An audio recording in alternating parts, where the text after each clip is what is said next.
We all talk about the pyramids and how could they have possibly built it? How did they do it so many years ago?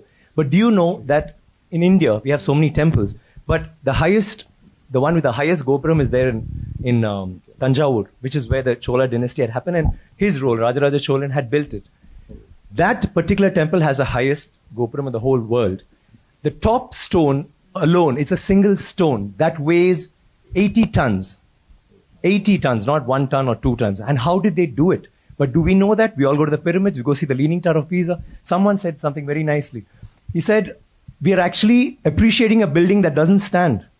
It's falling over and wow, let's take a picture, let's take a selfie, and we're getting excited. But we have temples today that stand and they didn't use plaster. Do you know that for this particular stone, they had to use a ramp, which was 6 kilometers long, which was pulled by bulls, elephants, and people. 6 kilometers long to get it up there, without any machinery, without any cranes, without anything. And they didn't have plaster. It's withstood 6 earthquakes. You know what happens when an earthquake comes? Without plaster. What they have done is they have an outer wall. Then inside that, they have a corridor of 6 feet, which is an open, just a corridor. And then they have another structure inside, which goes all the way to the top, which is why they can withstand earthquakes, which is why they stood so long. So these are all things that we need to know about. This particular king has built 5,000 dams in his time, and he's made a water management ministry in that time. He's had elections for the village leaders.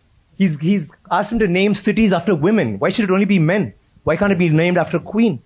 And they've had hospitals, free hospitals, and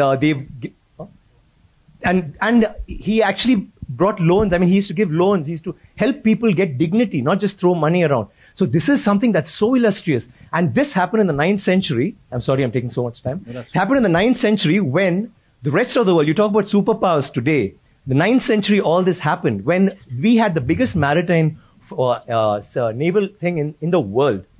And it went all the way to Bali, all the way to Malaysia, and went till we sent emissaries to China. And you know what was the superpower doing then? America hadn't been discovered by Columbus till 500 years later.